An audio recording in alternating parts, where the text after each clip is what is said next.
So hello everyone. आज हम एक ऐसे शख्स के साथ में पॉडकास्ट करने वाले हैं जिनको कांग्रेस पार्टी में कोई नाम और कोई पहचान की ज़रूरत नहीं है। मेरे बहुत ही खास मित्र, हमने कॉलेज में भी पढ़ाई किया, साथ में डिप्लोमा इन इंजीनियरिंग किया, NSUI में बहुत ही एक इम्पॉर्टेंट रोल प्ले किया उन्होंने, यूथ के लिए हमेशा खड़े रहे और किसी को भी उम्मीद नहीं थी कि वो 132 विधानसभा उम्मीदवार बनेंगे।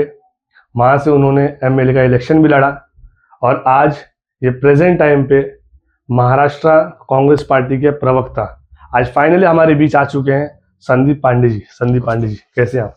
बहुत बढ़िया। संदीप जी, सारी चीज़ें कैसे स्टार्ट हुई? जैसे स्कूल से, कॉलेज से हमेशा आप एक्टिव ही थे और मतलब हमने कॉलेज में भी देखा है हमेशा यूथ को लेके मतलब आप बहुत ही डेडिकेटेड थे कि मतलब इनके लिए कुछ ना कुछ करना है। देखिए, मैं तो आप मुझे स्कूल में, कॉलेज में मिले जी। मैं स्कूल में ही था तो किसी को चुनाव लड़ा दिया था कॉर्पोरेशन का। तो मैं 2006 में मीरा रोड आया। उसके पहले मैं साकिना का रहता था, तो वहां पर ही हमने एक अंकल को नगर सेवकी का चुनाव लड़ाया और मैं खुद स्कूल में था। उसके बाद फिर जब यहाँ आए तो यहाँ देखा हमने कि कॉलेज में जाने के बाद एक हिंदी मीडियम का बच्चा अगर कॉलेज में गया है तो उसे किस तरह से कठिनाइयाँ होती पढ़ने में। वो SP ले ले, IT ले ले, तो उसके लिए टोटल इंग्लिश हो जाता था। सही बात। तो उसमें लोगों की फिर धीरे धीरे मदद किए, क्लासेसों में मदद किए, एडमिशन में मदद किए। उसके बाद फिर ऑनलाइन शुरू हो गया, तो किसी भी बच्चों का कहीं पे भी नाम आ जाए तो स्कूल कॉलेज वाले ऐसा करें, उन्हें डरा दें एडमिशन नहीं होगा। तो बहुत सारे ऐसे बच्चे थे जो नालासोपारा वसई विरार से भरते थे और भाईंदर में नाम सुन के, वो तो 10वीं का बच्चा मेरे हिसाब से आज के 10-15 साल पहले वो अपने जिले के बाहर नहीं गया रहता है। तो उसे समझे नहीं, उसे लगे कोई बढ़िया कॉलेज और यहाँ वो किसी ऐसे कॉलेज में आ गया जो बेसमेंट में चल रहा था। अब वो बेचारा बच्चा सोचे मैं पढ़ूंगा क्या यहाँ। सही बात। तो ऐसे ही बच्चों का हमने नाम कटवाया, फिर उसका हमने ट्रांसफर किया, फिर उसके हमने एडमिशन्स कराए और फिर धीरे धीरे फिर NSUI के माध्यम से लगे काम पे। किसको NCC में हेड किया, किसको GS बनाए, किसको NSS हेड बनाए। बहुत सारे प्रोग्राम्स यहाँ कॉलेजेस में होते थे जिसमें हमारे ही बच्चे सब हेड रहे। तो हमने उसके माध्यम से युवाओं को जोड़ा, उनकी एक्टिविटीज कराई, उनको कल्चरल एक्टिविटीज में लाए। जहाँ जरूरत पड़ी हमने, उसी समय दिल्ली रेप केस हुआ तो मुझे यकीन है कि मीरा भाईंदर शहर में जितने कॉलेज थे सारे कॉलेज के बच्चे मेरे साथ आ गए। और उस समय माहौल इतना, लोगों के बीच में एक डर का माहौल था क्योंकि दिल्ली में बहुत ज्यादा भयंकर हो चुका था। तो जैसे हम निकले, चारों तरफ पुलिस और कॉलेज के बच्चे, लेकिन बच्चे डरे नहीं, मेरा साथ दिए और हमने पूरे मीरा भाईंदर शहर में एक रैली निकाली। कई जगहों पर हमने रास्ते रोके, अगले दिन हम सबके नाम नोटिस भी आई। तो बहुत सारे ऐसे मुद्दे थे शहर में जिसके लिए हम लोग लड़े, तो आज हमारे साथ लोग जुड़े साथ में। जी, और जैसे आपने बताया कि मीरा भाईंदर में आपने काफी आंदोलन किया और बहुत सारे यूथ आपके साथ में थे। ऐसा क्या हुआ कि मतलब मीरा भाईंदर छोड़ के आपको जाना पड़ा नालासोपारा, वहां से जाके फिर इलेक्शन लड़ना पड़ा? क्योंकि यहाँ पे भी आप इलेक्शन लड़ सकते थे। देखिए कैसा है कि थे नहीं, अभी भी हैं शहर के लोग। यहाँ मैं एक्टिव था काफी, लेकिन बीच में ऐसा हुआ कि मेरी कुछ फैमिली इश्यूज हुई तो मेरा यहाँ भी घर है, हमने आगे कामन में घर बनाया जी, जो नालासोपारा असेंबली में नहीं है लेकिन वसई विरार महानगर पालिका की हद में है। तो ऐसा हो गया कि फैमिली कभी वहां रहे कभी यहाँ रहे, तो मैं दोनों जगह एक्टिव हो गया पार्टी में। और वहां कैसा था, आपने देखा रहेगा कि फाउंटेन पार होते ही वहां एक ऐसा शासन चलता था जिससे लोग डरते थे जी। और दुर्भाग्य ये था कि वो हमारी सहयोगी दल थी, वो हमारे वोटिंग से ही जीतती थी। वसई विरार में कांग्रेस को मानने वाला बड़ा वर्ग था, उनका वोटिंग परसेंटेज, आप लोकसभा देखिए हम हट गए, हार गए। वो सिटी की बात कर रहे हो? जी। आप विधानसभा देखिए तो हार गए वो। तो ऐसा था कि वो हमारी ही पार्टी के लोग, क्योंकि मेहनत से वो आते थे, हमारी ही पार्टी को मानने वाला एक बहुत बड़ा वर्ग वसई विरार में रहता है। वसई विरार एक ऐसी जगह है जहां पूरे देश से लोग आकर रहते हैं। जी। तो उनकी जो पार्टी वहां थी वो एक जिले की पार्टी थी। हमारी पार्टी एक राष्ट्रीय पार्टी थी जिसने इस देश की आजादी से लेके, चाहे किसानों की बात करें, चाहे युवाओं की बात करें, चाहे इस देश के शिक्षित वर्ग की बात करें, टीचर्स की बात करें या छात्रों की बात करें, हर किसी के लिए हमारी पार्टी इस देश में काम की है। हमारी पार्टी की एक विचारधारा है, सिद्धांत है। तो उसको लेकर ऐसा हुआ कि मुझे वहां लड़ना चाहिए, और ऐसा हो गया कि मैं दोनों जगह एक्टिव था। मैं यहाँ भी कोशिश कर रहा था। यहाँ ये जो नेता है वो पुराने हैं, उनका भी पार्टी में काफी सालों का योगदान है। तो सीनियरिटी के नाते कहीं ऐसा था कि मैं सीनियरिटी के नाते कि पहला नंबर उनका आएगा, तो मैं बोला ठीक है, मुझे तो लड़ना है, मेरी पार्टी की विचारधारा लोगों तक पहुंचानी है। मुजफ्फर हुसैन साहब की बात कर रहे हैं। मुझे पता है कि वहां कांग्रेस का रिजल्ट क्या आ सकता है, लेकिन मैं बोला नहीं, लड़ूंगा। कम से कम पार्टी को मानने वाले जो लोग हैं उन तक तो पहुंचूं। तो मुझे 15-16 दिन ही मिला ना, तो जो ये वोट मुझे मिला, मुझे 15-14 दिन के प्रचार में 29 तारीख को मैंने नॉमिनेशन किया, 4 तारीख से प्रचार की परमिशन मिली, 18 तारीख को वोटिंग ही थी, 16 की शाम को बंद हो गई 20 की। तो वो 14 दिन के बीच में दिवाली भी थी, भाऊ बीज भी था, बहुत सारे त्योहार थे। पब्लिक अपने अपने रिलेटिव के यहाँ गई थी, उस क्षेत्र के लोग अपने अपने परिवार में बिजी थे, त्योहार का एक माहौल था। लेकिन वो 14 दिन में मैं वहां जाकर मैं 16,000 से ज्यादा वोट ले आया। तो अगर मुझे पहले से जिम्मेदारी रहती या मुझे ऐसा लगता कि नहीं हम लड़ेंगे यहाँ से, मैं कोशिश कर रहा था। लेकिन मुझे ऐसा था कि जैसे आपने कहा मीरा भाईंदर, तो मैं यहाँ भी कोशिश कर रहा था कि मुझे जहां से पार्टी टिकट दे दे, और वहां वो ठाकुर परिवार के सामने कोई लड़ने को तैयार नहीं था। तो बोला मैं लड़ूंगा। तो इसके लिए मैं वो सही विरार गया और मैं नालासोपारा से लड़ा। आज भी देखिए, आपने देखा होगा जब से चुनाव हुआ है, मैं यहाँ भी एक्टिव हूँ, मैं वहां भी एक्टिव हूँ। अगर मैं 20 पंडाल में यहाँ जा रहा हूँ गणपति के, तो 15 पंडाल में वहां पहुंच रहा हूँ, नवरात्रि में पहुंच रहा हूँ। चुनाव के बाद से 1 साल के आप सारे प्रोग्राम्स उठा के देख लीजिए। मैं अगर 5 दिन यहाँ हूँ तो 4 दिन वहां हूँ, 5 दिन यहाँ हूँ, तो मैं दोनों तरफ लगा हुआ हूँ। क्योंकि कांग्रेस एक नेशनल पार्टी है, उसको मानने वाला वर्ग हर जगह है। उनके सुख दुख, उनकी समस्या में जहां तक पहुंच पाओ जी, और उन्हें बताओ कि भाई आप डरिए मत, हम हैं। हमारे राहुल जी जो कहते हैं ना, आप डरिए मत, ये दबाव बनाया जा रहा है, दबाव बनाकर उसे डरा कर रखा गया है। तो उसको हम बोलते नहीं, हम हैं, आप आइए। धीरे धीरे लोग कांग्रेस की तरफ आ रहे हैं। आप देखिए आज देश का माहौल क्या है। आप मीरा भाईंदर की बात करिए, क्या माहौल है। आप भी यहीं बड़े हुए, मुझे भी 18 साल हो गए, 20 साल हो गए। आपने 2020 के पहले, 16 के पहले आपने कभी इस तरह देखा था? आप जहाँ बैठे हुए इसी क्षेत्र के एक परिसर में एक ऐसी बिल्डिंग है जो 3 महीना बीतता नहीं नेशनल टीवी पे आती है जी। और किस वजह से आती है? मैं नहीं कहना चाहता हूँ, नाम लेना चाहता हूँ, लेकिन ये नहीं होना चाहिए। इस क्षेत्र के अंदर ये शहर हमारा ऐसा है कि मिनी भारत है ये। राजस्थानी हैं, महाराष्ट्रियंस हैं, गुजराती हैं, यूपी के लोग हैं, साउथ इंडियन हैं, बंगाली हैं, यहाँ के कोली हैं, यहाँ के आगरी हैं, यहाँ के भूमिपुत्र, उनका ही गांव था। आज तक हमें किसी से कोई तकलीफ नहीं हुई। और माइनॉरिटी के भी लोग हैं, एक बहुत बड़ा वर्ग रहता है अपने यहाँ नया नगर में, एक बहुत बड़ा वर्ग रहता है, लेकिन कभी आपने पहले ये सब नहीं सुना। ठीक है, तो अब ये माहौल बिगाड़ने का जो काम कर रहे हैं, मैं कहता हूं कि उससे आगे निकलना पड़ेगा। आने वाला समय और कठिन है।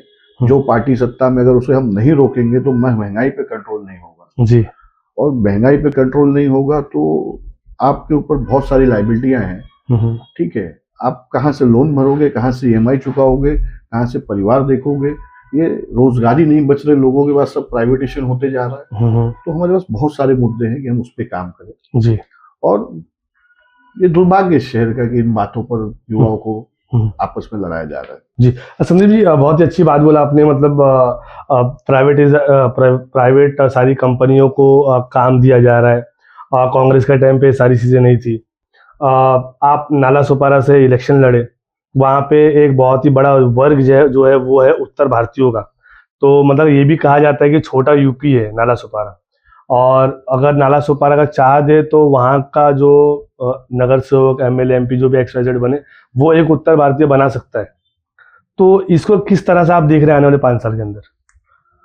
देखिए, नालासोपारा जो है वो महाराष्ट्र की सबसे बड़ी असेंबली है जी। 6,25,000 वोट है उसमें और 507 बूथ हैं। ठीक है। वही मेरे बगल की विधानसभा थी वसई, उसमें 3,25,000 वोट थे। ठीक है।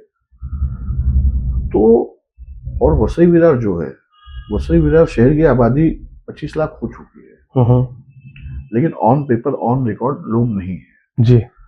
माइग्रेट वर्कर हैं, शिफ्टेड लोग हैं, स्क्रैप का काम करने वाले छोटे व्यापारी हैं, वो वहां घर ले रहे हैं, अपनी बंबई से रोजी रोटी चला रहे हैं, उनके पेपर वर्क नहीं है अभी। ठीक है। अगर उनके पेपर वर्क होता तो आपको क्या लग रहा है कि विधानसभा में इसी बार जीत कर आता? करेक्ट है। आप समझे? कहने के लिए है कि उत्तर भारतीय उत्तर भारतीय उत्तर भारतीय, उस 6,25,000 में 6,25,000 में 1,60 ही उत्तर भारतीय रजिस्टर्ड हैं जो वोट कर सकते हैं। Okay okay. आप समझ रहे हैं? और नालासोपारा को लोग हाईवे से ही गिन लेते हैं, लेकिन जो नालासोपारा विधानसभा है वो संतोष भवन के बाद शुरू होती है। ओके। तो आपको वसई विरार महानगर पालिका में बोईसर विधानसभा के 17 से 20 वार्ड आते हैं। तो वसई से ही, वसई सादीवली नवजीवन से ही बोईसर विधानसभा लग जाती है। ओके। और एक बहुत ही बड़ा उत्तर भारतीय वर्ग, माइनॉरिटी का वर्ग, वो बाहर रह जाता है। आप समझ रहे हैं? जी। तो आने वाले समय में जब विधानसभा का विभाजन होगा तो मैं आपको कहता हूं कि पार्टी किसी को भी टिकट दे, मैं वहां कांग्रेस का विधायक चुनकर लाऊंगा। बहुत अच्छी बात बोला आपने, कांग्रेस का विधायक तो आप चुन के लेके आएंगे, लेकिन कई सवाल ये भी उठते हैं मन में, जहन में आता है कि जैसे अभी बीजेपी है, बीजेपी की आइडियोलॉजी और कांग्रेस की जो आइडियोलॉजी है वो बहुत ही डिफरेंट है, मतलब जमीन और आसमान का फर्क है ऐसा। क्योंकि जो आइडियोलॉजी से बीजेपी जो लड़ रही है वो एक पूरा माइनॉरिटी से हिंदुत्व है, ठीक है, और जो कांग्रेस है वो सेकुलर जो आइडियोलॉजी उससे लड़ रही है। तो ये कितना फायदा करता है बीजेपी को और कितना नुकसान करता है कांग्रेस को? देखिए, कैसा है कि फायदा और नुकसान की तो बात ही मत करिए। जब इनके पास वोट चोरी का सिस्टम है, इनके पास ईवीएम ही है। आप देख रहे होंगे चैनल के माध्यम से कि पिछले 1 महीने से, 1.5 महीने से हर विधानसभा में, हर लोकसभा में, हर राज्य में कोई ना कोई कांग्रेस का कार्यकर्ता प्रेस कॉन्फ्रेंस करता है और इनकी मतदाता दिखाता है।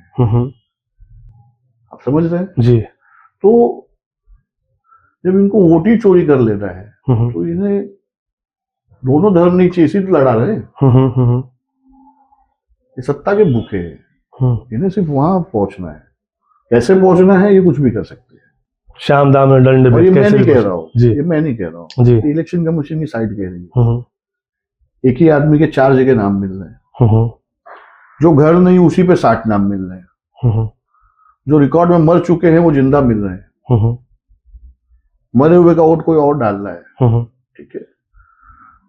जिस दिन कोर्ट में तारीख लगती है उसके 1 रात पहले इलेक्शन कमीशन को बदल दिया जाता है, रात 12 बजे। ओके। तो ये लोकतंत्र की हत्या ही है ना। ठीक है। तो इसमें फायदा नुकसान क्या है? इस देश का नुकसान हो रहा है, कांग्रेस का नुकसान नहीं हो रहा है, इस देश का नुकसान, देश का नुकसान। उस देश के नुकसान को रोकने के लिए हमारे नेता राहुल जी पूरे देश में कश्मीर से कन्याकुमारी तक चले, इस देश को समझने और बांधने की बात की। आज वो किसानों के पास, आज बिहार में चुनाव है, आप देखिए क्या परिस्थिति है। इन लोगों को लोग मार के भगा रहे हैं वहां से। झूठ ज्यादा दिन नहीं चलता है। तो आने वाला समय, ये मत सोचिए कि कांग्रेस के लिए लड़ रही है। कांग्रेस इस देश के भविष्य के लिए लड़ रही है जी, इस देश के युवाओं के लिए लड़ रही है, इस देश के किसानों के लिए लड़ रही है, इस देश के छात्रों के लिए लड़ रही है। जब इस देश के अंदर छात्र और युवा ही नहीं रहेंगे काबिल, तो देश की तरक्की कहाँ होगी? पंडित जी, बहुत ही अच्छी बात आपने बताया कि जैसे कांग्रेस है वो युवाओं के लिए लड़ रही है। अभी इलेक्शन कमीशन की जैसे आपने बात किया कि मतलब बहुत सारे फेक वोटर्स पिक्चर में आ गए। राहुल गांधी जी ने सारी चीज़ें शो भी किया कि एक एक जो वोटर्स है उनका घर का नंबर 0 है, ये हमने भी देखा हुआ था। लेकिन इसके ऊपर इलेक्शन कमीशन के जो हेड है वो आके बोला गया, उन्होंने एक स्टेटमेंट दिया है कि अगर किसी को भी ऐसा लगे तो आप आओ, हम लोग जो है उसको प्रॉपर क्लेरिफिकेशन देंगे। तो आप देखिए जी सुनिए, आपका जन्म कब हुआ? 94। 94। और आप चीजों को समझने लगे होंगे 99 से 90। 99 2000 करेक्ट है। तो आपने तब से देखा होगा जो शिवसेना पार्टी है वो बाला साहेब ठाकरे की थी। जी आपने देखा होगा शरद पवार की पार्टी थी नेशनलिस्ट कांग्रेस पार्टी, क्योंकि 99 में ही बनी। जी जी जब आप देखने और समझने लगे तब वो कांग्रेस से अलग हुए। तो आपने कभी सोचा था कि बाला साहेब के बेटे उद्धव ठाकरे को ही बताना पड़ेगा कि ये पार्टी मेरी नहीं है? कभी नहीं सोचा था। उनका सिंबल तक ले लिया इन्होंने। शरद पवार जी की पार्टी से उनको ही अलग कर दिया गया। आप समझ रहे हैं? शिवसेना से सिंबल ले लिया गया, उनसे उनके पार्टी को अलग कर दिया गया, उनका सिंबल ले लिया गया। आपको इस कोर्ट पे क्या भरोसा है? आपको इस इलेक्शन कमीशन पे क्या भरोसा है? आप बताइए। इसका मतलब फिर इलेक्शन होना ही नहीं चाहिए। जब इलेक्शन कमीशन में भरोसा है तो फिर इलेक्शन करवा के मतलब क्या है? आपको मैं कह रहा हूं, ये सारी चीजों को आधार कार्ड से अटैच कर दे रहे हैं, लिंक कर दे रहे हैं, तो वोटर आईडी क्यों नहीं कर रहे हैं? जी आपने बहुत ही अच्छी बात रखी हुई है कि वोटर आईडी क्यों नहीं कर रहे। और ये जो मुद्दा है, और उस पर भी कैसा देखिए, जहां वो थम्स लगाएगा उसका वोट पड़ जाएगा, पूरी डिटेल अपने आप आ जाएगी। आज आधार कार्ड से हम लिंक हैं, तो जहां हम आई देते हैं, जहां हम थंब देते हैं, वहां हमारा पूरा प्रोफाइल खुल जाता है। ठीक है, तो ये इनका जो वोट चोरी है वो कैसे होगी? वो रुक जाएगी ना, तो इसीलिए उसको लिंक नहीं करेंगे। लेकिन संदीप जी एक सवाल और भी खड़ा होता है कि जैसे बहुत सारे अदर स्टेट्स है, उसमें जब कांग्रेस जब चुन के आती है तब मतलब ये मुद्दा नहीं उठता है कि वोट चोरी हुई है या फिर ईवीएम में घोटाला है। लेकिन देखिए जी कैसा है कि आपको मैं बताता हूँ, हरियाणा में जब इलेक्शन हुआ तो सारे सर्वे कांग्रेस के थे। ठीक है, इन्होंने कश्मीर में 1% बढ़ा के कांग्रेस को दे दिया और यहाँ 5% बढ़ा के हरियाणा ले लिए। ओके, महाराष्ट्र के इलेक्शन में भी वही किया, 73 लाख वोट पड़े। मैं खुद कैंडिडेट था। हमने इलेक्शन कमीशन से बोला कि भाई जहां वोट पड़े वहां के बीएलए बीएलओ की लिस्ट, फॉर्म C-17 और वहां की सीसीटीवी फुटेज दे दो। ठीक है, 73 लाख वोट समझते हैं आप? रात के 1 बजे तक वोट पड़े बूथों पे, ऐसा इनका कहना है। तो हम कैंडिडेट थे, हम खुद अलर्ट थे, हमें क्यों मैसेज नहीं आया? किसी पत्रकार ने क्यों नहीं चलाया? कोई वीडियो कहीं क्यों नहीं वायरल हुआ? हमने इलेक्शन कमीशन से कहा भैया आप हमें दे दीजिए प्रमाण। क्यों नहीं दे रहा है? क्यों नहीं दे रहा है? आप समझिए मैं क्या कह रहा हूं कि 8% वोट बढ़ा के आपने 73 लाख वोट बढ़ा दिया। इनका कहना था कि शाम के 5 बजे बूथ बंद होने के बाद महाराष्ट्र के अलग अलग जिलों में 73 लाख वोट पड़े हैं। आप मानते हो ये बात? आप मानते हो ये बात? आप भी यही प्रमाण मांगोगे, ये वीडियो दिखाइए। तो क्यों नहीं दे रहा इलेक्शन कमीशन? लेकिन संदीप जी जैसे आपने बताया कि 1% वहां पे कश्मीर में बढ़ा दिया, 4% यहाँ पे ले लिया, तो मतलब आप कहना ये चाह रहे हैं कि जो बीजेपी है वो अपने हिसाब से हर स्टेट में जीत रही है, जहां पे उनको जिताना है कांग्रेस को, वहां पे कांग्रेस को जिता देते। देखिए हमने आपको बता दिया कि उनके पास पूरा सिस्टम है, वो उसका इस्तेमाल कर रहे हैं, सारी एजेंसियों का इस्तेमाल कर रहे हैं। आपको मैं बता रहा हूँ कि 146 लोग उनके में सांसद हैं जो कांग्रेस से गए हैं। उनके पास वॉशिंग मशीन है, वो धो लेते हैं। कांग्रेस जब 60 साल जब कांग्रेस थी तभी हर मीडिया न्यूज चैनल पे हम लोग देखते थे सिर्फ कांग्रेस चलता था। वो टाइम पे जैसे हम बोलते डेमोक्रेसी की बात करते तो कांग्रेस भी कहीं ना कहीं शाम दाम दंड भेद हर जगह, जैसे आपने बोला सिस्टम है, पैसे की कमी कांग्रेस के पास में भी नहीं है, ये प्रेजेंट टाइम पे मैं बोल सकता हूँ, ना ही बीजेपी के पास में।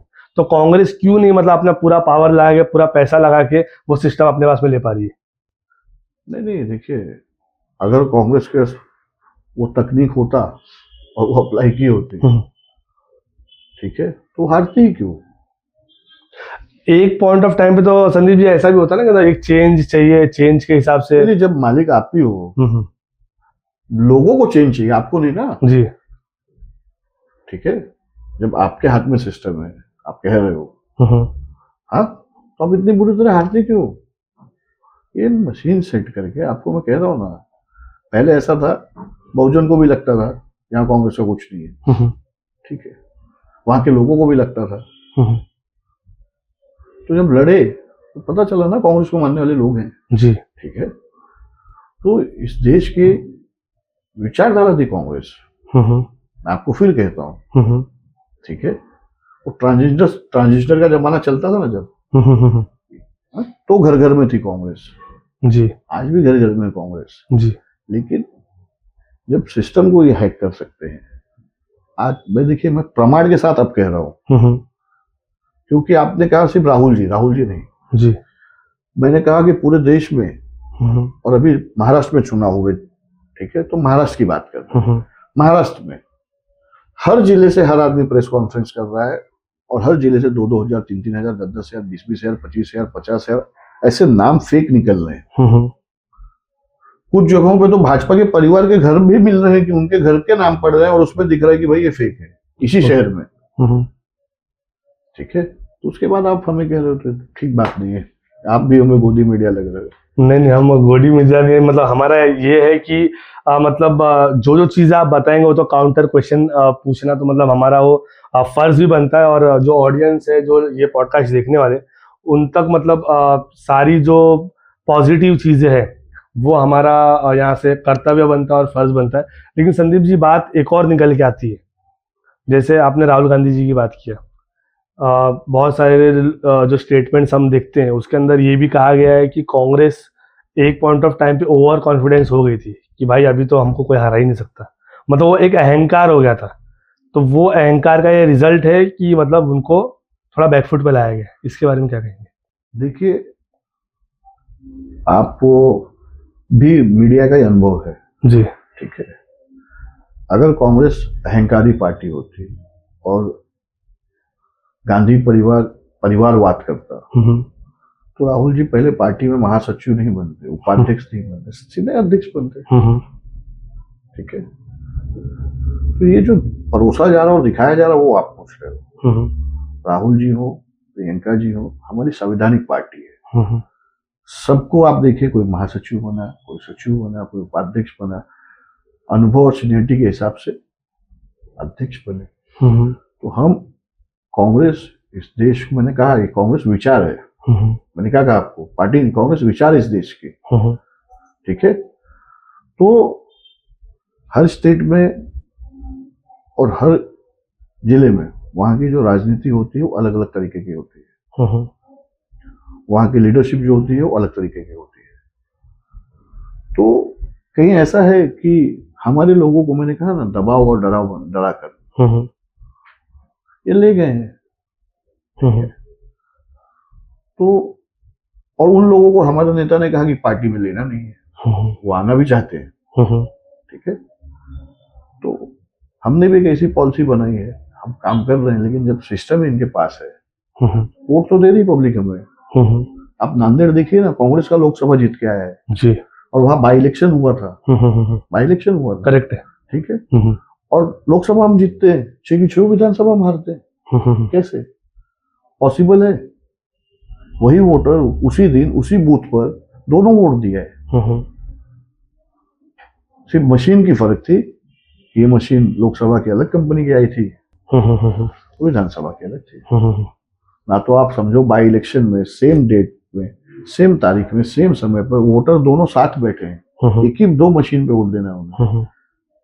तो लोकसभा कांग्रेस जीतती है, विधानसभा कोई और जीतता है। तो इससे बड़े प्रमाण आप लोग को क्या दें हम।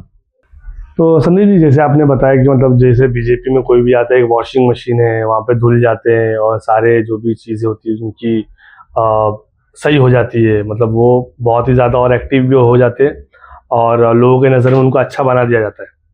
तो कहीं ना कहीं आपको ये नहीं लग रहा है कि जिसमें कुछ ना कुछ गलतियां हैं वो ही वो वॉशिंग मशीन में धुलने जा रहा है? जोर जबरदस्ती देखिए कोई किसी के ऊपर कर नहीं सकता, क्योंकि देखिए आपने भी बहुत सारे आंदोलन किए, आज तक आपके ऊपर जोर जबरदस्ती क्यों नहीं हुई? देखिए कैसा है, मैं मंत्री नहीं बना ना अभी जी, मैं तक कार्यकर्ता हूँ, ठीक है। और मैं मेरी पार्टी के लोगों की बात नहीं कर रहा हूँ कि वॉशिंग मशीन में धोए, मैं उनके सहयोगी दलों की बात कर रहा हूँ, जी। ठीक है। आप देखिए उनके सहयोगी दल में कितने मंत्री हैं जिनको उन्होंने खुद जेल में डाला था, जिनके बारे में देश के प्रधान मोदी जी चिल्ला चिल्ला कर कह रहे थे, जिनके बारे में महाराष्ट्र के मुख्यमंत्री टीवी चैनलों पे कह रहे थे जी। मैं उनकी बातें कर रहा हूँ। आप ये सवाल उनसे पूछिए कि आप ही ने कहा था, आप ही उन्हें जेल में चक्की पिसवा रहे थे और आज वो आपके साथ महाराष्ट्र की कैबिनेट में बैठकर महाराष्ट्र के राज्य के लिए आदेश निकाल रहे हैं जिन्हें आपने क्या कहा था, जेल भेजने को। तो ये महाराष्ट्र की जनता का दुर्भाग्य है। मुझे तो नहीं लगता कि जनता इतनी नासमझ हो गई है कि वोट इन्हें देती है, इस विचारधारा को वो उनमें मिल जाते हैं, वो उनके पास चले जाते हैं, रात को सोए तो ये मुख्यमंत्री रहते, सुबह सो उठते हैं तो वो हो जाते हैं। खेल हो रहा है क्या महाराष्ट्र में? तो मुझे तो नहीं लगता, ये सब जानने के बाद भी जनता इनके साथ है। तो मैंने आपको पहले ही कहा इनके पास मशीन है, खत्म हो गई वही। असली जैसे आपने बताया कि अभी मतलब मैं तो मिनिस्टर नहीं हूँ, इसके लिए मतलब मुझे खरीदने के लिए लोग नहीं आते या फिर मेरे ऊपर जोर जबरदस्ती नहीं करते। नहीं, जोर जबरदस्ती मतलब देखिए हम तो आंदोलन कर रहे हैं, आंदोलन में बहुत सारे आंदोलन मैंने किए शहर में। मैं एनएसयूआई का यहाँ अध्यक्ष था। मैंने 2007 में मैंने एक विद्यार्थी संगठन युवा छात्र संघ के नाम से मैंने बनाया था। उसके पहले मैंने कृष्णा मित्र मंडल बनाया था जब मैं स्कूल में था। तो और उस समय कांग्रेस के साथ साथ मैं संजय निरुपम जी की उत्तर भारतीय सभा, क्योंकि संजय निरुपम उस समय कांग्रेस में थे, आप उन्हीं को देखिए कांग्रेस ने क्या नहीं दिया जी, ठीक है। तो हम लोग मिलकर उत्तर भारतीयों को लेकर और कांग्रेस को लेकर एक संगठन के तौर पे चलाते थे और पार्टी के अंदर तो हमारा संगठन था उत्तर भारतीय, क्योंकि हमारे जो नेता थे वो कांग्रेस की विचारधारा के नेता थे उत्तर भारतीय। तो हमने बहुत सारे आंदोलन किए। जब भाईंदर में आपको बता रहा हूँ कि बीपी रोड पर एमआई उद्योग नगर, जय अम्बे नगर, गोरदेव के बगल में नौखर रोड पर, तो उस समय एमआरटीपी का इन्होंने कानून लाया और सारे गालों को तोड़े गए, सारी दुकानों को तोड़े गए। तो एक मीरा भाईंदर रहवासी संघ की तरफ से एक मोर्चा बनाया गया और उसमें हमारे कांग्रेस के नेता उस समय थे मुजफ्फर सिंह जी, आज भी हैं, वो थे, रोहिदास पाटिल जी थे, अंकुश मारसूरे था, मैं था, कई नगर सेवक थे, हमारे ऊपर वो भी केसेस हुए, ठीक है। जब मुख्यमंत्री यहाँ आए और नगर पालिका का उद्घाटन किए जिसका विरोध कलेक्टर ने किया, उसके बाद मुख्यमंत्री का विरोध किया गया, हम आए काले झंडे दिखाने, उसमें हमें अरेस्ट किया गया, वो केसेस है मेरे ऊपर। हमने भारत बंद में सबसे पहले टायर मैंने जलाया, वो केसेस है मेरे ऊपर। तो आज मेरा पासपोर्ट उसकी वजह से नहीं बन रहा है, ठीक है। मैंने कहा ना मेरे 2 घर हैं, तो अगर मैं नायगांव से कुछ अप्लाई करता हूँ तो उन्हें लगता है कि इसके ऊपर मेरठ में केस है, इसलिए यहाँ से अप्लाई कर रहे हैं। मेरा प्रोटेक्शन उसी के नाते रिजेक्ट कर दिया गया है, मेरा पासपोर्ट रिजेक्ट कर दिया गया। अभी मैं अगर बताऊं आपको तो अभी मैं बीच में पार्लियामेंट गया था, तो पार्लियामेंट में भी सीआईएसएफ आ गई है। तो अब पासेस ऐसे बनते हैं वहां से कि आपके जिले में वेरिफिकेशन आता है, ओके, ठीक है। उन्होंने पहले नायगांव समझ के एसपी ऑफिस भेज दिया पालघर, ठीक है। वहां से नायगांव जब आया, हमारे मीरा भाईंदर आयुक्तालय में क्राइम से वहां गया, फिर उन्होंने रिजेक्ट कर दिया कि ये आदमी तो मीरा रोड में रहता है, ठीक। मीरा रोड का आदमी कुछ भी कहे, यहाँ के नेता कुछ भी आरोप करे, लेकिन मैं सच में मीरा रोड में रहता हूँ, 2 दिन वहां भागता हूँ, 1 दिन वहां भागता हूँ। जिस दिन हमारे नेता रहते हैं तो उस समय मुंबई भी रहता हूँ, लेकिन शहर के लोगों से कनेक्ट रहता हूँ, ठीक है। और ऐसा नहीं है कि हमने भी बहुत काम किए। मैंने कहा ना कि थोड़े दिन में नाला सोपारा की तरफ एक्टिव हो गया, कामन एक्टिव हो गया, यहाँ एक्टिव हो गया। जो महाराष्ट्र के कांग्रेस के प्रदेश अध्यक्ष थे नाना पटोले जी, मैं उनका करीबी था तो उनके साथ कभी मुंबई भी रहूं। कभी मैं कोकण का एनएसयूआई का मैं प्रभारी था, रायगढ़ पालघर थाना, उसके बाद पूरा कोकण जी। तो जब प्रदेश अध्यक्ष बने पटोले जी तो मैं एनएसयूआई का प्रभारी था और जनरल सेक्रेटरी था। तो तोकते तूफान आया, चक्रवर्ती तूफान, बहुत नुकसान हुआ अपने पालघर जिले में, कोकण के कई जिलों में। तो मैं हमारे उस समय कांग्रेस के मिनिस्टर्स थे, तो नाना पटोले जी के साथ हम वहाँ विजिट पे गए। मैं मेरे कोकण के सारे जितने अध्यक्ष बनाया था सबको मैंने पार्टी के संगठन में मीटिंग्स लगाई, मैं वेंगुला बॉर्डर तक था, मैं रत्नागिरी, रायगढ़ और सिंदूर, हाँ, और ये क्या कहते हैं चिपलून और कई लांजापुर, ऐसे बोलादपुर, ऐसे बहुत सारी तालुकाएं हैं, तहसीलें, ठीक है। मेरे कुछ जूनियर थे जो नगर सेवक बने, ठीक है। मैंने किसी लोगों को लाया, आज उनके घर के लोग बड़ी पार्टियों में दूसरी पद पे हैं, ठीक है। तो हमारे एनएसवाई के माध्यम से, यूथ कांग्रेस के माध्यम से हम लोगों ने संगठन में बहुत काम किया है।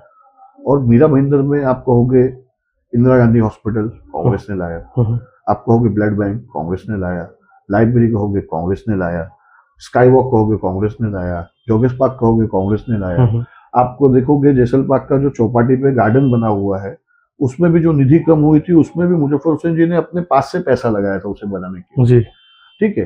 तो कांग्रेस ने यहाँ काम किया।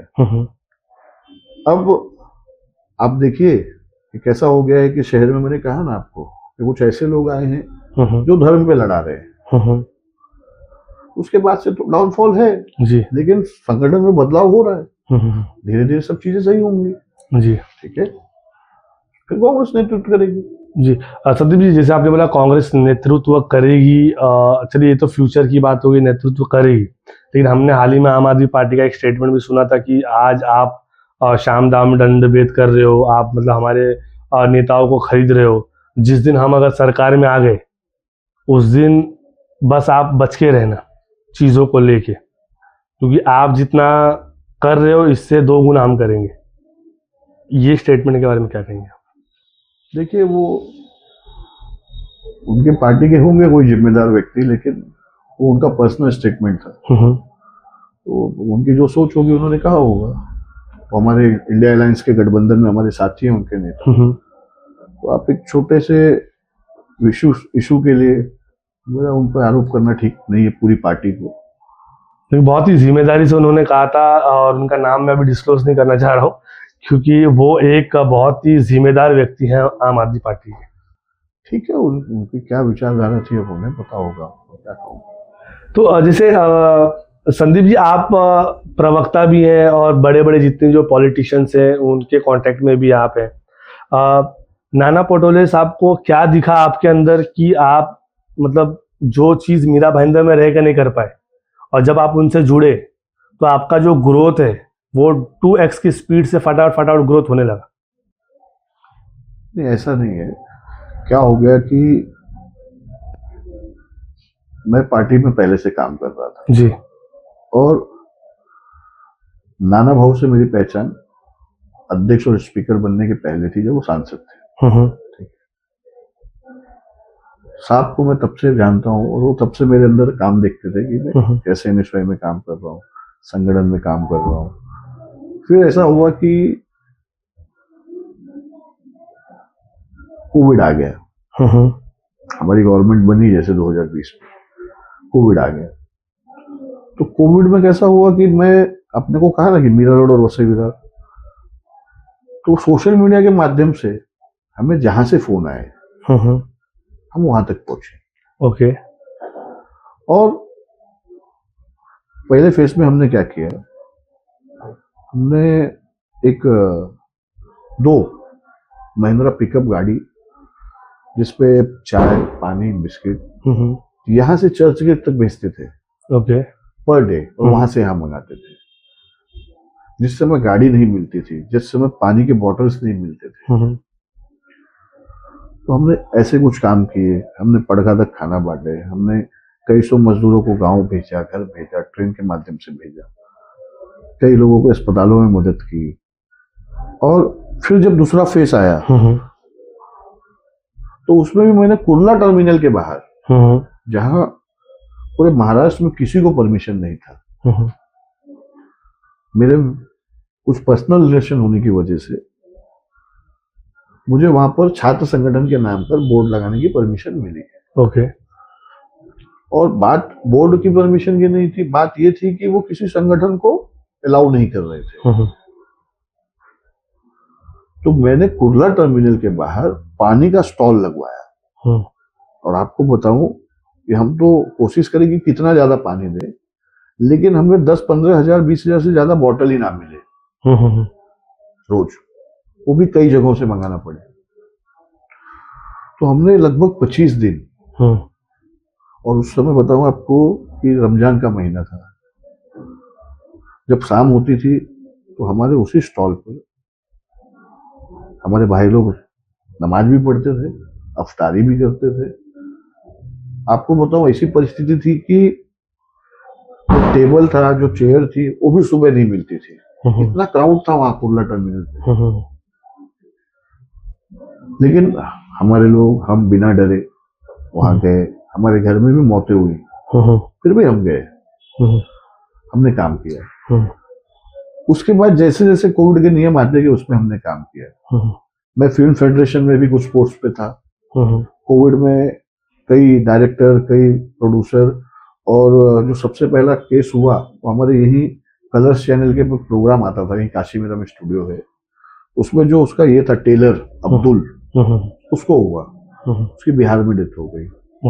हमने उसको घर वालों को मिला, हमने उनको कंपेसेशन दिलाया। पिंजरा में हुआ, डीओपी को हुआ, ऐसे बहुत सारी। तो मैंने हर फील्ड में काम किया, और उन्होंने देखा कि इसके कॉन्टेक्ट हैं, ये अच्छा काम कर रहा है, संगठन में काम कर रहा है। मीरा भाईंदर में भी उन्हें ले आया, वसी विहार में भी उन्हें ले गया। और दूसरी सबसे बड़ी बात कि भाऊ का पहले से कहना था कि जो संगठन का आदमी रहेगा मैं उसको टिकट दूंगा, जो मेरा आदमी रहेगा उसको नहीं। ठीक है, तो आप ये मत कहो कि वो उनका था इसलिए दिए। उन्होंने देखा कि ये 20 साल से विद्यार्थी संगठन से लेके यहाँ तक, मैं पीसीसी डेलीगेट भी हूँ, मैं कांग्रेस अध्यक्ष को चुनाव में वोट दे सकता हूँ। ठीक है, तो मैं आपको बता रहा हूँ कि उन्होंने सब कुछ देखा। ठीक है, और मैंने वहां से मांगा भी, मैंने जिद भी किया। उन्होंने पार्टी के नेताओं से बात की, उन्होंने दिलाया टिकट। तो मैं देखिए, मैं अच्छा वहां लड़ा। लोगों ने कहा ये भाग जाएगा, कांग्रेस का भाग जाएगा। वहां भाई ठाकुर की दहशत थी। ठीक है, आपने देखा होगा प्रदीप शर्मा जी के साथ क्या हुआ था। जी जी। ठीक है, उसके बाद भी हमने किया जी, और आगे भी कांग्रेस जहां से हमसे कहेगी, ठीक है, हम वहां काम करेंगे। जो जिम्मेदारी देगी हमको वो हम कर ही रहे हैं, और हमारी पार्टी को मजबूती से, अपनी ताकत से, अपने शहर में अपने संगठन को मजबूत करके कांग्रेस को जीता कर लाएंगे। जी। संदीप जी, आप राहुल गांधी जी से भी मिले थे, तो मतलब ऐसा कुछ बात हुई थी कि मतलब वो खाली हाथ मिला देने तक ही रिलेशन था? नहीं जी, कैसा था कि जब भारत जोड़ो यात्रा थी जी, तो राहुल जी के साथ हमें चलने का मौका मिलता था। तो मेरा वेट बहुत ज्यादा था, तो मैं उतना तो नहीं चल पाऊँ तेज, लेकिन 11 बार की कोशिश में मैं 5-7 बार उनके लेवल पे चल पाया। और मैं बात करे लेकिन चल ना पाऊँ, वो फास्ट चले और मैं 20-30 सेकंड में पीछे रह जाऊँ। ठीक है जी। तो लेकिन उसके बाद एक कार्यक्रम में भी मुलाकात हुई हमारे इंडिया गठबंधन की, उसमें हमने उनका तिलक वन में भी स्वागत किया। उसके बाद अभी जब दूसरी फेज की यात्रा हुई, तो जब भिवंडी और पालघर आए तो मुखाड़ा में रुके, वहां भी मैं रात भर कैंप में था। तो हमने वही बताया राहुल जी को कि संगठन में सर हम काम कर रहे हैं, ये विचारधारा के लोग यहाँ हैं, नॉर्थ इंडियन ऐसे हैं, यहाँ नेशनल पार्टी को वोट देते थे, वहाँ लोकल पार्टी को वोट देते थे। यादव यूपी में गया तो मुलायम को वोट देता था, हरिजन बसपा को वोट देता था, तो और देश में वो कांग्रेस को वोट देता था, बड़ी पार्टी थी। इन लोगों ने क्या किया है, हमारे लोगों में विभाजन करके और 4-5 फेस में चुनाव करा के उसी वोटर से मुंबई में भी वोट लेते हैं बीजेपी पे, उसी वोटर को गांव भी भेज देते हैं, यूपी बिहार राजस्थान भी वोट लेते हैं। ठीक है, तो ये कैसा, मैंने कहा ना, सिस्टम का सिर्फ इस्तेमाल कर रहे हैं। ठीक है, तो ये भारत की जनता है। ठीक है जी, वो जब तक चुप है तब तक चुप है, उसके बाद आपको पता है क्या हो सकता है। ये एक पॉइंट ऑफ टाइम पे तो बदलाव तो आएगा ही। आप जितने जो कांग्रेस के जो बड़े नेता उन वो लोगों से मिला, और हाल ही में हमने आपका एक पोस्ट देखा था, पप्पू यादव जी से भी आप मिले थे, जो कि बिहार के बहुत ही एक दबंग नेता कहे जाते हैं। तो उनसे क्या बात की आपने? देखिए, दबंग का 2 शब्द होता है जी। ठीक है, दबंग मतलब जैसे कि जो हर फील्ड में आगे हो। दबंग को बाहुबलियों से मत लिया जाए। जी। ठीक है, वो दबंग इसलिए हैं क्योंकि वो 5 बार निर्दलीय चुनकर आए। जी, नो डाउट। वो दबंग इसलिए हैं कि वो अब तक 280 करोड़ रुपए अपने घर की जमीनें बेच बेच कर लोगों को बांट चुके हैं। जी। वो दबंग इसलिए हैं क्योंकि वो 10 लाख रुपए रोज लोगों को देते हैं। वो दबंग इसलिए हैं कि अगर आप दिल्ली जाएंगे, तो मैं एक जनरल बात कर रहा हूँ, किसी पार्टी पे मत लीजिएगा, तो दिल्ली में यही चर्चा है कि एक पप्पू यादव और एक जगदम्बिका पाल, इन दो के बंगले में जो पहुंच जाए उसका इलाज होता है। ओके, खाली हाथ नहीं आता कोई भी।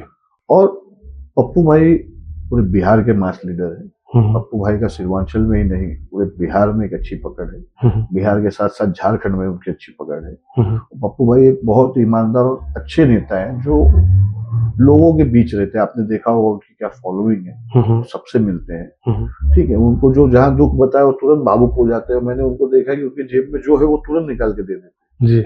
ठीक है, तो ऐसे दो चार नेता हो जाए इस देश में तो मुझे तो लगता है कि बहुत सारे जगहों पर लोग सुखी हो जाएंगे। जी। जैसे आपने बोला जेब से निकाल के दे थे, एक वीडियो में हमने देखा था, बहुत ही वायरल हुआ था। एक पत्रकार उनसे क्वेश्चन पूछने जा रहा है तो कुछ जेब से निकाल के दे थे, उसके ऊपर बहुत ही कंट्रोवर्सी भी हुई थी। देखिए कैसा मालूम है, जब से ये यूट्यूब आ गया हम्म, तब से यही नहीं समझ में आता है कि ये 100 में से पत्रकार कितने हैं। जी, ठीक है, एक पत्रकारों का भी वजूद होता था। हाँ, अब वो क्या मांगने आए थे, वो भीड़ में उन्होंने क्या सुना, उन्हें लगा मदद मांग रहे हैं, जी, तो उसको पत्रकार अगर निगेटिव चलाएगा तो ये मुझे तो नहीं लगता अच्छी बात है। जी, क्योंकि पूरा सीमांचल जिसे मानता है, ठीक है, जिसकी रोज की फॉलोइंग 10-15 लाख लोगों की है, तो उसको एक आदमी के कहने के नाते मैं तो गलत नहीं कहूंगा। जी। आने वाला जो बिहार इलेक्शन है, संदीप जी, आपके हिसाब से वो इलेक्शन कौन जीत रहा है और क्यों? देखिए, बिहार को आप देखेंगे तो जो वहां के नेता थे, जो चाचा जी हमेशा पलट जाते हैं, तो उन्होंने एकदम डिस्टर्ब कर दिया है बिहार को। बिहार के अंदर आपने देखो कि 5-7 लाख लोग पलायन किए वापस आए। क्या परिस्थिति है बिहार की कि डेवलपमेंट कुछ है ही नहीं। जो कि भारत की सबसे बड़ी अगर यूनिवर्सिटी देखेंगे नालंदा, तो बिहार में थी। ठीक है, तो वहां का युवा और वहां का किसान चाहता है बदलाव। ठीक है, और जब से आपको बता रहा हूँ कि जब से राहुल जी वहां गए हैं तब से तो ये लोग इतने बौखला गए हैं, ठीक है, कि क्या क्या कर रहे हैं आपको क्या बताऊं। लेकिन इस बार बिहार में बदलाव होगा और हमारी ही सरकार बनेगी। जी, अलायंस से बनेगी, आपका ज्यादा सीट आ रहा है कांग्रेस देखिए का। कैसा है, वो अलायंस और सीट शेयरिंग और स्ट्राइक रेट, ये एक अलग पार्ट है। क्योंकि आप मेरी आगे की लाइन सुने ही नहीं कि अगर ये लोगों ने ईवीएम में कुछ नहीं किया तो ओके, क्योंकि पूरा जन सैलाब और पूरा बिहार दिख रहा है वहां हमारे वहां का गठबंधन की तरफ, इंडिया गठबंधन की तरफ। ठीक, और वोट किसी और को आएगा। यही हर बार होता है, यही हर बार होता है कि आवाम और पब्लिक है कांग्रेस के पास, रैली में 2 लाख लोग हैं, ठीक है, और वो वोट भी दे के आ रहे हैं। इसी दहीसर में एक पदाधिकारी था किसी पार्टी का, नाम नहीं लूंगा, उसके घर के 4 वोट थे जी। ये मुझे भी सुनने में और उसे एक ही वोट मिला था। एक वोट मिला था, मुझे भी सुनने में आया था। ठीक है, उसने ऑब्जेक्शन भी लिया। ठीक है, यही भयंदर में एक जन के घर में 7 वोट थे, उनके बूथ पे उनको 2 ही वोट मिला। घर का वोट तो उसको मिलता है, मिलना चाहिए। ठीक है, तो जब सिस्टम में छेड़छाड़ होगा तो कुछ भी हो सकता है। जी। सो गाइस, फाइनली अभी हम एक रैपिड फायर राउंड खेलेंगे संदीप पांडे जी के साथ में। बहुत ही अच्छे से उन्होंने सारा आंसर दिया हुआ है और ये आंसर मैं एक्सपेक्ट करूंगा कि बहुत जल्दी हो, क्योंकि रैपिड फायर तो आपको मालूम ही होगा, थोड़ा तीखा क्वेश्चंस भी होते हैं इसके अंदर, लेकिन आपको थोड़ा जल्दी आंसर देना है। ठीक है, कांग्रेस का जो एक काम है जेन्युइनली आपको अच्छा लगता हो? कांग्रेस का सब काम मुझे अच्छा लगता है। कोई एक काम मतलब बहुत बियॉन्ड द लेवल है वो? देखिए कैसा है कि इसका उत्तर मैं शॉर्ट में नहीं दे पाऊंगा, इसका उत्तर बहुत बड़ा है। जी, प्रवक्ता है वो तो बड़ा उत्तर देना हो तो आपके उपलब्धियां हमारी बहुत है ना। जी, यही कहते हैं ना 70 साल राज किया है, तो हमने बेचा नहीं है, जो हमने बना वही बेच रहे हैं। जी, जी, उसे प्राइवेट कर रहे हैं। ठीक है, हमने कुछ ना कुछ दिया इस देश को। कांग्रेस की उपलब्धि सबसे अच्छी देखेंगे तो आप एम्स को ले लीजिए। जी, सबसे बड़ा हॉस्पिटल है एम्स। बीजेपी की एक ऐसा काम बताए जो उसको क्रिटिसाइज करना चाहेंगे आप? उसको उसके हर काम को करना चाहिए।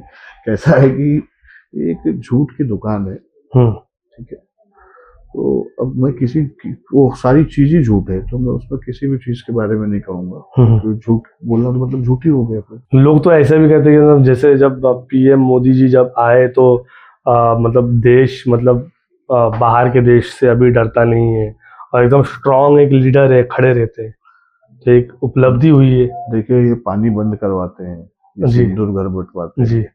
उसके बाद ये मैच भी खुद करवाते हैं। हम्म। ठीक है, इनके बारे में क्या बात किया जाए। जी अभी आगे बढ़ते हैं। और कांग्रेस की आइडियोलॉजी या बीजेपी की आइडियोलॉजी, सबसे डिसिप्लिन दोनों में से किसकी आइडियोलॉजी? देखिए दोनों संगठन दो, उनके पास अगर आइडियोलॉजी होती तो आज देश की ये हालत नहीं होती। जी। ठीक है, अगर आप देखोगे तो कहीं लिखकर बैन है, कहीं लिखकर चालू है। ठीक है, कहीं गाड़ियों पर अलग आरटीओ है तो कहीं अलग आरटीओ। सरकार तो इन्हीं की है, स्टेट तो इन्हीं का है। ठीक है, तो ऐसी बहुत सारी रण चीजें हैं इनकी। ठीक है, गिनाएंगे तो आप कहोगे प्रवक्ता कह रहा है, छोड़िए उनके बारे में क्या बात करें। जी। राहुल गांधी जी और नरेंद्र मोदी जी, ये दोनों में से सबसे अच्छा कम्युनिकेटर कौन? देखिए अगर सच सुनना है जी, तो राहुल जी है। ये तो एक्सपेक्टेड ही है कि मतलब आप राहुल जी का नाम लेंगे हर चीज में। नहीं मैं नहीं, देश ले रहा है अब। जी। पहले भी ले रहा था लेकिन आपकी आईटी कंपनी ज्यादा तेज थी। ठीक है, अब तो इनके एक पोस्ट पे देखिए देश के लोग 2-2 हजार गालियां दे रहे, जो खोली उस पर सिर्फ गाली ही मिलेगी। जी। ठीक है, तो देश कह रहा, मैं नहीं कह रहा हूँ। लेकिन संदीप जी, जैसे 2014 से बीजेपी ये 25 आ गया, तो ये जो स्पैन ऑफ टाइम है इसके अंदर कुछ तो अच्छा किया होगा बीजेपी ने। देखिए मैं आपको बता रहा हूँ, मुझे तो नहीं लगता। ये तो आप एक प्रवक्ता होने के नाते कह रहे, एक नॉर्मल इंसान होने के नाते 9-10 साल कितना हो गया अभी, 14-15 साल हो गया, 14 नहीं 10-11 साल हो गया, ये 11 साल में कुछ तो अच्छी चीज हुई होगी। एक नॉर्मल समझिए, अभी आप प्रवक्ता नहीं है। सुनिए मैं अभी आपको बता रहा हूँ, आपको एक बहुत छोटा सा एग्जांपल देता हूँ। मैंने भी थोड़ी देर पहले कहा जी कि मैं कुर्ला टर्मिनल में पानी बंटवाता था, तो वहां के बहुत सारे कूली स्टाफ हम लोग के संपर्क में थे। एक कुली ने मुझे फोन किया कि सर आपको मिलना है और पटोले साहब को मिलना है। मैंने बोला क्या बात है? बोले सर जो भारत के कई स्टेशन को प्राइवेटेशन किया है उसमें कुर्ला टर्मिनल भी है, यहाँ पर कॉर्पोरेट कंपनी को लाके बैटरी वाली गाड़ी चालू कर दी है। ओके। और हम लोग ना सर 12 साल 15 साल 20 साल की उम्र से इसी प्लेटफॉर्म पे है। 55 साल बाद अगर हमको निकाल के यहाँ बैटरी की गाड़ी डाल देंगे तो हम क्या करेंगे? हम कहाँ जाएंगे? सही बात। हम कूलियों के लिए क्या योजना है? हाँ, हमने तो अपना जिंदगी प्लेटफॉर्म पे बिता दिया जी। तो ये विषय पे ना सर मिलना है और आप लोग कुछ करिए। तो आप समझ लो उनके प्राइवेटाइजेशन से नुकसान किसको हो रहा है। ठीक है, आम आदमी को नुकसान हो रहा है, आपके कहने का मतलब मेरी बात समझ लो कि वो कॉर्पोरेट कंपनी आने के बाद भी उसका टेंडर निकाल देंगे। ठीक है, अगर वो कूली इतना समझदार होता तो कूली क्यों होता? जी। तो ये सिर्फ और सिर्फ कॉर्पोरेट सिस्टम चला रहे हैं। जी, मतलब ये 11 साल में कुछ भी अच्छे काम नहीं हुए। आप ही बताओ फिर, मैं आपको बताता हुए थे कि नहीं? ये अच्छे काम जैसे अभी हम तो न्यूज़ वगैरह पे देखते भी रहते हैं कि बहुत ही मुंहतोड़ जवाब दिया जाता है पाकिस्तान को, कुछ अगर अटैक होता है वहाँ से, तो ये एक अच्छा ही काम है, क्योंकि 2014 के बाद में जो आतंकवादी जो अटैक होते थे इंडिया पे बहुत कम हो गए कंपैरेटिवली। वही तो बात है, चुनाव से पहले हो जा रहे हैं। अब मैं क्या कहना चाहते हैं चुनाव से पहले, मतलब कहने का मतलब क्या है? कहने का मतलब ये है कि आप अभी घर से उतरिए जी और ये दहीसर चेकना का पार करिए और फिर 10 मिनट बाद आइए। जी, आपको 3 बार पुलिस रोक लेगी। ठीक है, आप इसी देश के नागरिक हो, आपको रोज दिन में देखती है कि ये यही रहता है। ठीक है, 500 मीटर के अंदर में आपको रोक लिया जाएगा और गडकरी जी का 15,000 वाला फाइन बताया जाएगा। ठीक है, आपको आपके 500 मीटर पे। जी, तो इतने बड़ी मात्रा में आरडीएक्स पुलवामा में कैसे आ गया? हमारे मलिक जी चले गए बेचारे, सवाल पूछे थे, बराबर है। तो कहने का मतलब यही है कि सिक्योरिटी लैप्स क्यों हो रहा है, क्यों बेगुनाह लोग मार दिए जा रहे हैं, और मारने के बाद आप अगर बदला लेते हो तो आप एक ड्रामा क्या करते हो, सिंदूर बांट रहे हो, ये सब कर रहे हो, क्या है? वो तो आपका कर्तव्य है, आपको इसीलिए पब्लिक ने प्रधानमंत्री चुना है। इस देश की नीतियों पर अगर कोई हमला होगा तो आपको उसको बचाना है। जी। हमारी इंदिरा जी ने नहीं बचाया, हमारी कांग्रेस ने नहीं किया। हम्म, हम तो सोशल मीडिया पे आके वीडियो नहीं बनाते थे, ठीक है। हाँ, हम तो यूट्यूब नहीं चलाते थे, रील्स नहीं बनता था, जी। ठीक है। तो कहने का मतलब वही है कि ठीक है, उसके बाद अगर हमने एक प्रमाण मांग लिया तो कहेंगे कांग्रेस प्रमाण मांगती है। तो जब तुम रोज ड्रामा ही कर रहे हो तो प्रमाण तो मांगना ही पड़ेगा ना। जी। संदीप जी, इलेक्शन में सबसे ज्यादा शो ऑफ कौन करता है? बीजेपी। ठीक है, बीजेपी तो एक्सपेक्टेड ही था मुझे। और देखा जाता है तो सबसे ज्यादा मतलब आज तक ऑन रिकॉर्ड सबसे ज्यादा पैसा इलेक्शन में किसने खर्चा किया? अच्छा ये बताओ, पैसे पकड़े किसके जाते हैं? मेरी विधानसभा में किसको पकड़े थे? बीजेपी। जी। तो उसका तो कॉर्पोरेट कल्चर ही है। मैंने तो कहा कोई विचारधारा ही नहीं, बीजेपी है वो, ठीक है। सो गाइस, ये था rapid fire round Sandeep ji के साथ। संदीप जी, जाते जाते जो तो यूथ है उनको एक क्या सजेशन देना चाहेंगे आप? मैं यही कहूंगा कि आप पहले इस देश की जो विचारधारा थी और इस देश का जो इतिहास है पहले उसे जानिए, तब सोशल मीडिया पे आप उसे वायरल करिए। और सोशल मीडिया प्लेटफॉर्म जो है वो ठीक है, आपकी पर्सनल और पॉलिटिकल लाइफ के लिए आप यूज कर रहे हो, लेकिन आप उस पर उतनी चीजें यूज करो और उतना ही उसको यूज करो, वायरल करो, जिससे समाज हित में काम हो। जी। ऐसा ना होगा कि आपकी किसी पोस्ट से उस समाज के अंदर माहौल बिगड़ जाए। और अगर आपको लगता भी है कि किसी ने गलत किया है तो स्थानीय पुलिस स्टेशन में जाओ, अपने घर में किसी सीनियर को बताओ, उसे वायरल मत कर दो। उसके ऊपर जो कानूनी कार्रवाई है वो करवाओ। जी। लेकिन उसको तुम्हारे वायरल कर देने से दूसरी कम्युनिटी के लोग, उससे दंगा हो सकता है, माहौल बिगड़ सकता है। तो सोशल मीडिया का प्लेटफॉर्म आप यूज करो, लेकिन अच्छी चीजों के लिए यूज करो। जी। और ये ऑनलाइन फ्रॉड से बचो, ऑनलाइन ऐप के माध्यम से अपनी सिविल बचाओ, और समाज को आपकी जरूरत है, आने वाला भविष्य आपका है। आप पहले पढ़ो, पहले परखो, फिर आप चूज करो। आपने ऐसे लोगों को चूज किया जो पार्टी से पार्टी छुड़ा लिए, जी, जो गद्दार हो गए, जिन्हें इन्हीं के लोग गाली देते हैं, इन्हीं के लोग कहते हैं, ठीक है। तो आप यूथ हो, सबसे समझदार हो, आप पहले समझो और फिर डिसीजन लो। आपका भविष्य इस देश का भविष्य है। धन्यवाद।